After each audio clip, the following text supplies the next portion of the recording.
I decided to make my own composting toilet. It only cost $3,000. Now I know maybe why it cost $3,000. Wanted to be warm in the winters and cool as it could be in the summers. I just wanted to ski all winter, and I was like, how can I make this happen? Hey everybody, my name's Johnny. This is my bus, Miles of Smiles, and let's go check it out.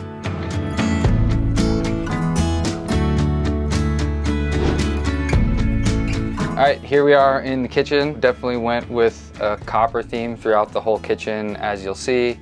Copper up here, really like this copper faucet, and then actually made all of my handles out of just brushed copper pipe. Another favorite part of my kitchen is definitely this slate backsplash.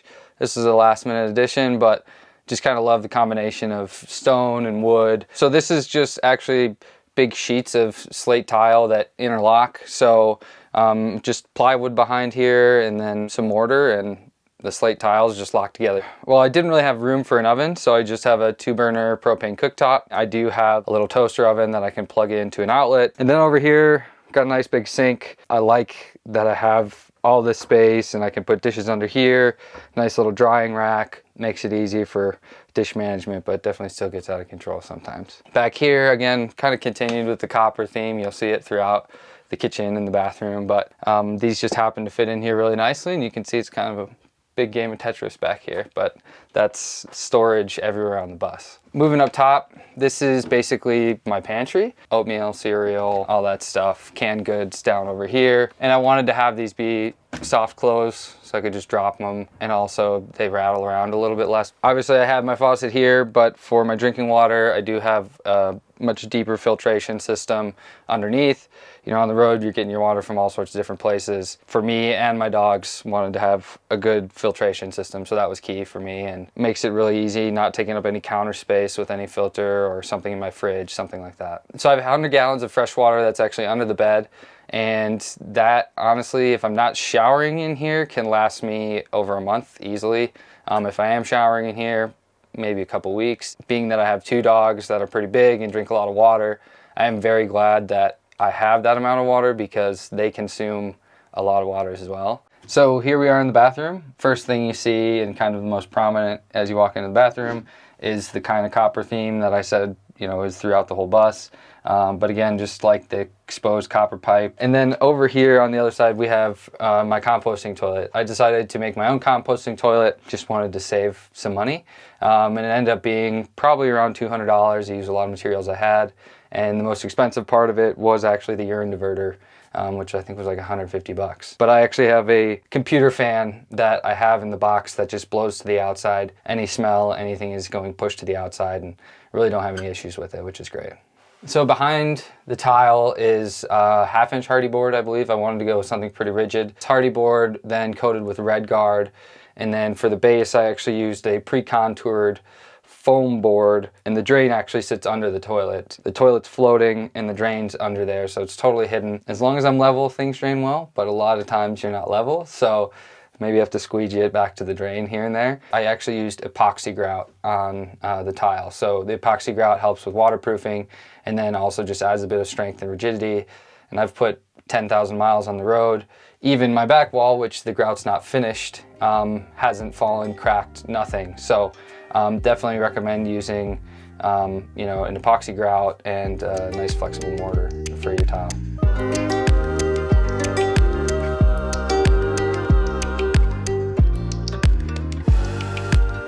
So I bought my bus in January of 2020. So just before COVID hit, bought the bus from a church in Indiana. Only cost $3,000. Now I know maybe why it cost $3,000. Ran into a lot of rust as the build progressed, but you know, got it for relatively cheap, and I've probably put maybe 35, 40,000 into it in total with the purchase of the bus and everything. So there's a lot of ways you can swing it. You know, you can make it as expensive or as cheap as you want. It depends how creative you want to get, kind of what your limitations are, how you want to use it even. And for me, it was important to have a good solar setup, so I knew I was going to be spending money there. Obviously, there was some unforeseen circumstances with the rust and things, but just kind of things you have to embrace along the way and embrace along the journey and take it all in stride. So all in all, the bus took about 1.5 years to build. It's been so worth it. Just those feelings of like knowing you're doing it and and just the journey you have before you even hit the road. Very quickly you realize how much you're glad that you went through all those tough times or overcame those obstacles that come up just naturally and inevitably throughout the build process. So here we are down by the dog's home. So I travel with my 2 dogs. This is Willa, this is Luna. They're both about 50 pounds, so they're not small. And something really important for me was being able to have them have their own space where they felt safe. Obviously they have other places to lay around the bus, but I like that they have other places to lay so I don't have to be on top of them or them on top of me all the time. This is actually pretty big. I made like a den that goes even around to the right here. You can see Willa just perfectly went in on cue.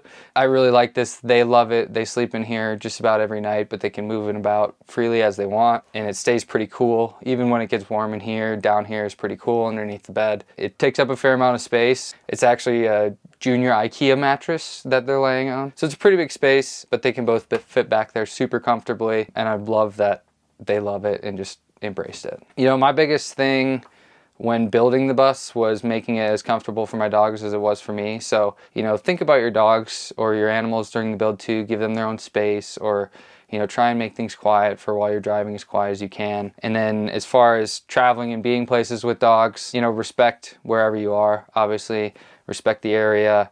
I really like finding areas where they can be outside and, you know, maybe be off leash, but definitely, you know where you should and shouldn't have them off leash. I seek out those spots because I know that's when they're living their best lives, is when they can be outside and just enjoy it. I live, you know, in a way intentionally for myself, but also for them in the spots that I find and the places I try to go. Here we are in the bedroom. It was important for me to have a queen bed in here. I built this bus with an X, so there was originally going to be 2 people in here, but even for myself, I would still want a queen bed. A nice memory foam mattress, so it's super comfortable. You see these cushions here, these are actually for my bed in the front of the bus, which we'll talk about, but those unfortunately I have to move back and forth every day. Just kind of one of those things of bus life. You're going to be moving stuff around. So here you can also see how I've chosen to do my window coverings.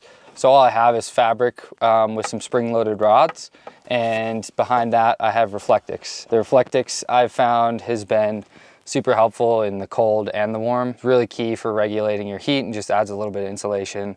Your windows on a bus are going to be where you're going to lose all your heat, and you're going to have a lot of heat come in. Fan above the bed was very important. This one only blows outwards, but with the lid closed, basically acts as a fan.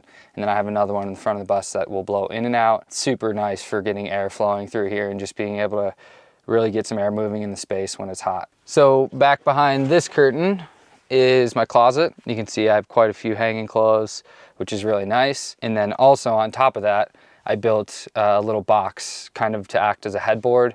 So I keep my underwear, toiletries, t-shirts, shorts, kind of more stuff that'll just roll up. All my clothes are out here, which is really nice to have all that space. And now we're kind of in the front hangout space of the bus, the living room. Right here, I have a little coffee bar. Use it kind of as a stand-up desk sometimes. It's been super nice. It lifts, it tilts, so I can stand up, I can sit here and work. Again, with the drawers, copper themed on all that, and this is where I keep, you know, I have a junk drawer. Everybody has their junk drawer, but then my plates and bowls and stuff, and then an Instant Pot and some other things in the bottom drawer, some coffee. Moving forward, we have a dinette. Again, just wanted a nice space to sit and have a little table, as well as a space to just hang out and relax. What's unique, I guess, about this dinette is it's not just these 2 seats. I actually have another table section that can go here, and then all of these actually pull out. So whether you want to make a full U of seating around the table and kind of have everybody be able to use table space, or pull it all out and this drops down and you've got a bed. Super versatile and a little different than I think a lot of people build it. I used 500-pound drawer slides, so these things are super sturdy and they float, which is kind of cool. So the dogs can run under them while you're sitting there if they want to. Under both the dinette seats is storage. This one I use for all the dog stuff. I keep all their food in there, medications, other miscellaneous stuff. And then this one you can actually access from the backside. It's a little shoe cubby, so as you come in, you can throw your shoes right there. And then also on the couch side, underneath the whole couch is also storage. Something I did recently is actually made these drawers functional. So they have a bottom to them, and each drawer is actually a drawer that you can put things in. So again, just using every little bit of space and storage can get some stuff out of the way when you have multiple people, multiple dogs in the space. So my couch is really big and wide, and I actually really like that because it basically is almost like a day bed in a way. It's super nice to lounge on. I've fallen asleep here many times and been very comfortable. Then with the TV, I put this on a big swivel mount. Usually just watch it here on the couch, not really from the bed, but you can if you want to. So one thing I did with the emergency exit window, I wanted to be able to use them, you know, as a big opening window, get a lot of air moving if I wanted to. So I just put them on gas struts. So they push out and stay out, just way bigger than the top little windows. You can get a lot of air moving if you just open the top little windows, but this is just way more air coming through. So in all the walls and ceiling, I did spray foam insulation. So in the ceiling, there's about 1.5 to 2 inches, depending on where you are. In the wall, there's about 2 inches of insulation. And then also in the floors, I have 1.5 inches of foam board insulation. It was really important for me to be able to go hot places as much as cold places and be comfortable. I'm a big skier, big mountain biker, wanted to be warm in the winters and relatively cool, or as cool as I could be in the summers. And the insulation is definitely a big part of that. You can see I actually built it part way up the windows, knowing that, you know, the windows is where you're going to lose all your heat, all your cooling. So wanted to kind of cover them up as much as possible while following the contour of some of the other counters and things on the bus. Here we are in the front of the bus, not the most glamorous part of the bus by any means, but definitely still had to do a lot to make this a usable space and a safe space. So unfortunately, this bus had a lot of rust issues, and part of that was the whole floor up here. So found a lot of rust up here and actually had to replace all this flooring, get a bunch of welding done, but now it's super solid, obviously. I also replaced the air seat with just a seat out of a Class A RV, and I actually really like it. It's super comfortable to drive in. We've got some shoe storage up here. I just have a lot of shoes and don't like to put them away. So have that as well as the storage under the dinette. Something that I really like that I added to the bus was cameras all around the outside. So I have front, rear facing, and then both sides. Not only is this super nice for driving, but it's also very nice for security. It can actually record. So I can turn this on. It's hooked up to my house batteries. So vehicle's not running. I don't have to worry about running out my batteries. And then have a little bit of security, just knowing I've got a camera running.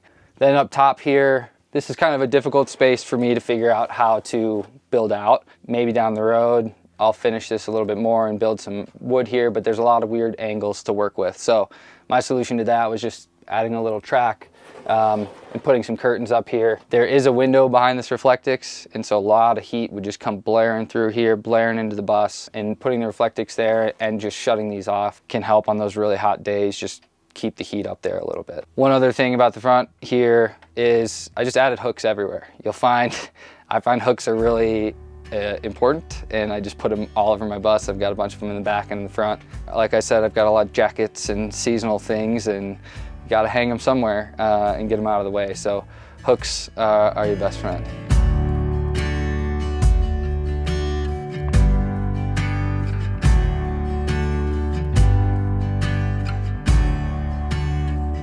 So currently I work remotely. I do marketing for an IT business, but I have worked seasonally as well. When I first got on the road, I actually did a seasonal job at a cannabis farm in southern Colorado.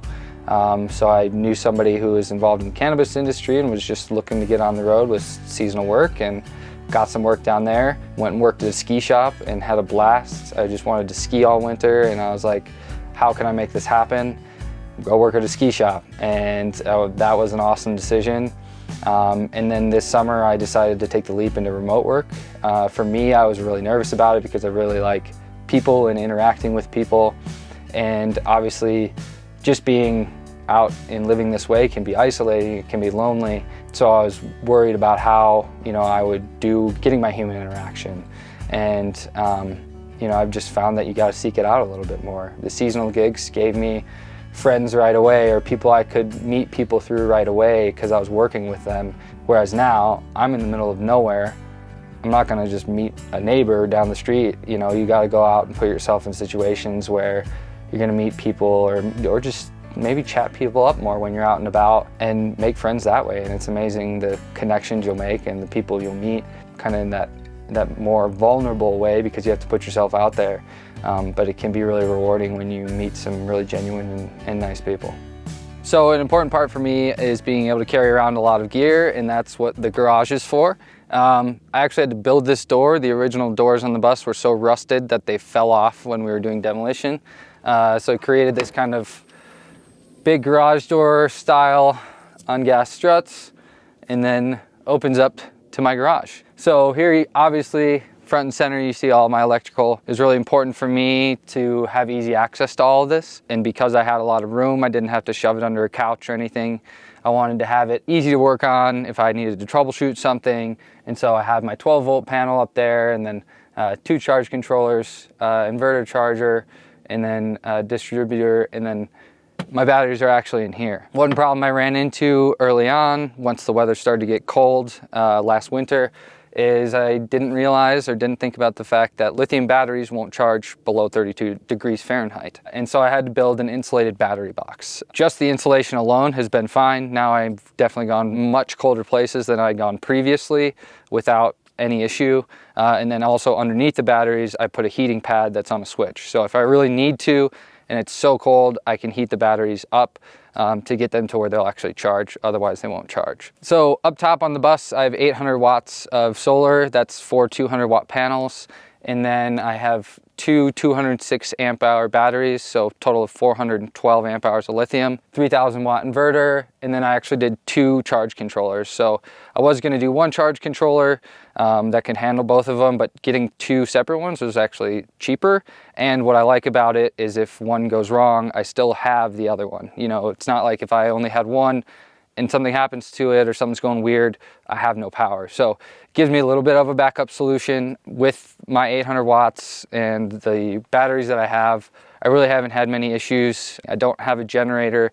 I have no other way besides the sun. So it was important for me to be totally able to come and boondock and not have to worry about running a generator, having extra fuel. So then other stuff back here is just all gear. I've got my mountain bike here, got some backpacking gear up here, skis are over here, so I built a little ski rack. Like I said, I want all my stuff with me so I don't have to always go somewhere and get the next season's gear. I can kind of move freely as I'd like and move with the seasons as I'd like. So a lot of gear, but glad I have the garage to take care of it all.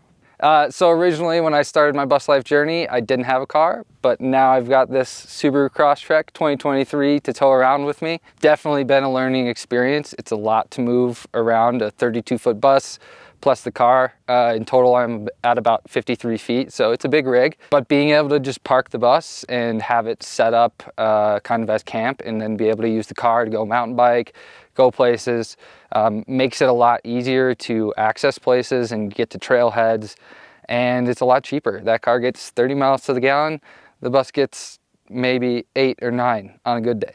The Subaru Crosstrek you can actually tow if you get a manual transmission. This is a 2023 model. You can tow earlier models as well, but only with the manual transmission. And that's flat towing. So that means all 4 wheels are on the ground, and I have this tow bar here that hooks to the car, tows it really well. The car tows actually surprisingly well, and I really like the Crosstrek. It's a super capable car, all-wheel drive, good gas mileage, safe. So all in all, definitely happy I made the choice, despite it being a little bit difficult sometimes to just move all of this around by myself. If you are thinking about towing a car, flat towing a car, there are some additional components you're gonna have, some wiring you're gonna have to install, a tow bar you're gonna have to install in the car. Most of it I did myself. But if you are looking to pay somebody to do it, just know that there's, you know, you may be looking at a couple $1,000s to get into a flat towing setup.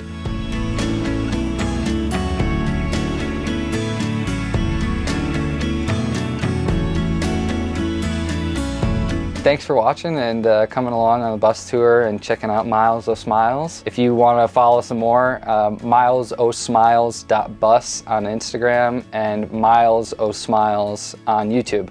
I've been off of them for about a year now, but making my comeback to kind of continue to share my journey. But if you want to see how the bus was built, I've got over 50 videos on YouTube that you can see every little inner working, the rust remediation, the spray foaming, whatever, it's all there. So go check us out on Instagram and YouTube, and thanks for watching.